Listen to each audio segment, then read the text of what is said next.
Assalamualaikum warahmatullahi wabarakatuh. Jadi di video ini gue mau nunjukin tentang penginstalan OpenCV dan NumPy di Miniconda. Juga cara penginstalan Miniconda itu sendiri. Nah, jadi Miniconda itu sebenarnya versi lebih kecil dari Anaconda. Yang digunain biasanya sih untuk data science juga, tapi bisa juga untuk pemrograman Python juga. Nah, kenapa gue lebih milih install Miniconda ketimbang Anaconda? Soalnya Anaconda ini include banyak library yang bisa digunain untuk data science, machine learning, dan lainnya. Dia udah include semuanya, sedangkan Miniconda ini belum.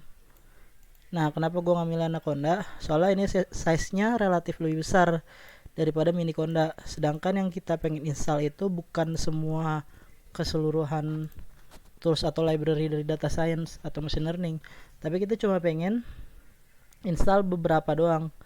Yang mana karena kita ingin install beberapa doang, kita bisa gunain yang namanya Miniconda itu. Tapi kalau misalkan teman-teman pengennya yang relatif lengkap, bisa pakai Anaconda. Ya udah, kita langsung aja ya.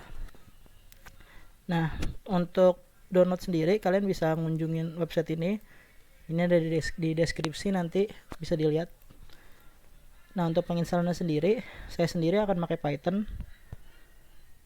Untuk Pythonnya saya pakai Ubuntu.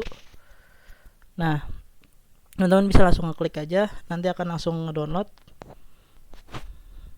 Ini disesuaikan aja berapa bit dari teman-teman dan versi Python berapa. Di sini saya gunain Python 3,7 yang sekarang masih banyak disupport. Nah, di sini saya udah selesai downloadnya ya, jadi nggak perlu download lagi. Oke, jadi kalau teman-teman yang udah selesai download, langsung aja dibuka terminalnya.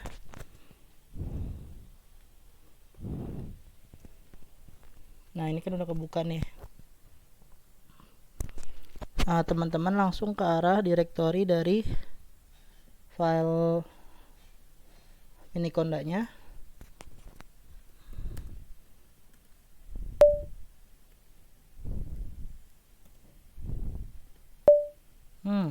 Ada masalah. cd downloads. Oke, lalu teman-teman klik bash, terus sisanya nama file Miniconda ini sendiri, bash Miniconda. Oke, enter lagi, enter sampai bawah, terus sini pilih yes, terus pilih langsung aja enter ya.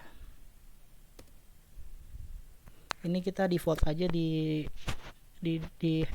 /home Fikri Miniconda tempat instalasinya. Nah, ini pilih yes saja. Oke. Nah, kalau gini ini udah selesai nih. Cuman masalahnya kita belum aktifin Miniconda-nya.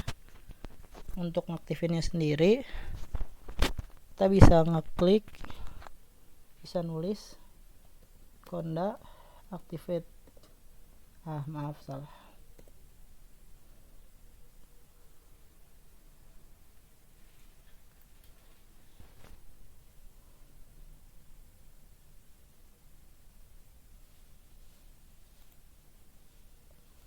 Nah, ini setelah penginstalan kayak gini, mohon maaf tadi ada yang salah dikit, langsung aja dikeluarin, terus buka terminal lagi.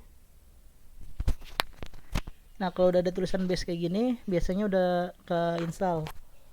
Terus teman-teman bisa langsung aja Conda list. Nah, ini yang secara default udah ada di Condanya, yang ada di Miniconda-nya. Kalau misalkan kita pakai Anaconda akan lebih banyak lagi, karena kita nggak perlu install banyak-banyak banget untuk library yang kita butuhin. Tapi karena kita cuma butuhnya sedikit, jadi ya kita cuma pakai dikit aja, jadi kita cukup pakai Miniconda aja. Nah, tadi kita udah install tuh kan Anacondanya, Minicondanya. Sekarang kita akan fokus install OpenCV dan NumPy-nya. Untuk cara penginstalannya, buka terminal lagi ya, terus ketik conda, install OpenCV, NumPy, satu lagi yang ekstra lah istilahnya, Jupyter. Sebenarnya cukup OpenCV dan NumPy, cuma kita perlu text editor juga, yaitu Jupyter Notebook yang biasa digunakan untuk data science juga, sama pemrograman Python juga bisa sih. Nah, ini cara kita install library di Conda. Jadi kita cukup Conda install, terus nama library-nya itu apa, langsung aja enter. Nah, ini lagi mencoba untuk menginstal, kita tunggu sebentar. Nah, ini kalau di saya sih udah keinstall ya, tapi nanti untuk di teman-teman mungkin belum keinstall. Jadi nanti teman-teman pas udah nyoba kayak gini, teman-teman nanti bisa, nanti ada pilihan yes atau no, pilih yes aja. Oke. Nah, sekarang kalau untuk jalanin OpenCV sama NumPy-nya itu gimana? Jadi kita kan tadi pakai text editor namanya Jupyter kan. Nah, kita tinggal buka, tulis Jupyter Notebook, enter. Nah, jadi Jupyter Notebook ini dia di via browser. Terus teman-teman bisa terserah mau buka di mana, misalkan di dokumen, klik new, klik Python 3, terus kasih nama di sini, entah misalkan percobaan 1, rename. Nah, mungkin teman-teman heran, kok bentuk text editornya kayak gini. Jadi di Jupyter Notebook ini kita bisa ngejalanin per baris atau mungkin per sel lah istilahnya. Contohnya misalkan gini, misalkan A sama dengan 10, terus shift enter, jalan. Misalkan B sama dengan 11, shift enter, A tambah B, jadi 21 gitu. Jadi kita bisa bikin per baris seperti ini. Jadi per baris ini bisa nyimpan kayak fungsi masing-masing, dia suruh ngapain, ini suruh ngapain. Nah, sekarang kita coba tes apakah NumPy dan OpenCV-nya udah ada. Teman-teman bisa kayak gini. Untuk importnya, import NumPy as np, terus import CV2 as aku lupa as apa. Jadi sebenarnya bebas teman-teman mau namain as apa, tapi di sini kayak istilahnya ada best practice-nya. Karena aku lupa, jadi kita asal aja. Jadi ntar teman-teman bisa nyari sendiri untuk biasanya orang nyingkatnya jadi apa. Terus shift enter. Nah, enter untuk spasi kayak ke bawah ini mencet enter. Untuk ngejalanin kodenya mencet shift enter.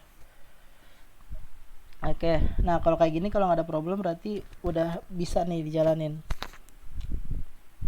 Nah, kita coba sedikit yang untuk NumPy-nya aja ya. Kalau 4CV saya belum terlalu paham. Misal angka sama dengan np.array. Saya agak masih agak rancu juga. Apakah benar array? Ya, benar array. 1, 2, 3. Shift enter. Ya, benar. Ini tandai kita nggak ada error. Terus kita tulis angka. Nah, di sini muncul array yang kita buat. Ya, itu sih kalau untuk Jupyter Notebook-nya. Nah, misal teman-teman setiap mencet shift enter dia bakal otomatis nambah sel ke bawahnya. Tapi misalkan teman-teman mau nambah manual, teman-teman bisa klik yang plus ini. Atau kalau mau dihapus bisa mencet cut. Itu. Untuk gimana gunain NumPy, CV, OpenCV dan lainnya nggak saya bahas di sini, saya cuma bahas tentang penginstalannya. Nah, di sini di Jupyter Notebook sendiri teman-teman bisa manfaatin banyak fitur. Karena biasanya kita gunain untuk data science itu di sini. Gitu. Nah, kita mau nyoba apakah library-nya bisa dipakai untuk di text editor biasa. Tadi aku pakai Visual Studio, lagi nyoba buka.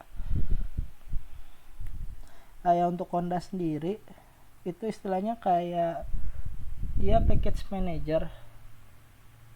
Jadi package manager itu tempat dimana kita bisa kalau diistilahkan itu kayak gini. Jadi kalau mini Conda itu atau Anaconda itu bisa diistilahkan kayak meja kerja. Terus banyak alat di situ, kita ngerjain sesuatu di situ. Itu. Jadi situ istilah kayak meja kerja yang ngehandle ada alat dan tempat kita kerja di situ. Dimana kalau di mini Conda ini sendiri dia punya Conda yang tugasnya kayak ngehandle alat-alatnya itu apa aja yang bisa kita gunain. Gitu, kayak tadi kan kita buat install OpenCV, terus NumPy, Pandas atau lainnya. Nah, sekarang kita coba apakah bisa juga dipakai di sini. Kita new file. Terus misalkan di sini save dulu ya. Di dokumen lagi. Ya untuk format di Jupyter Notebook dia IPNB ya. Bukan PY karena ini bisa dijalaninnya hanya di Jupyter Notebook itu sendiri. Kita coba misalkan contoh.py ini yang untuk di itunya. Lalu kita coba import NumPy asnp, terus enter, terus kita coba lagi angka sama dengan np.array 1 2 3 print angka. Ya kalau di Jupyter Notebook itu nggak perlu pakai print juga, udah bisa langsung muncul ya. Kita tinggal tulis angka, maka dia akan muncul kalau di Jupyter Notebook. Cuma kalau di sini saya agak kurang paham.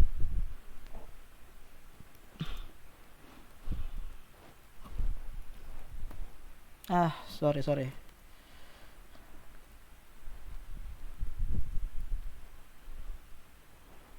Tadi aku lupa naruh mana. Ya di dokumen ya. Coba kita coba Python contoh.py. Berarti nggak bisa langsung angka, berarti harus pakai print. Kalau di Jupyter Notebook tanpa print bisa.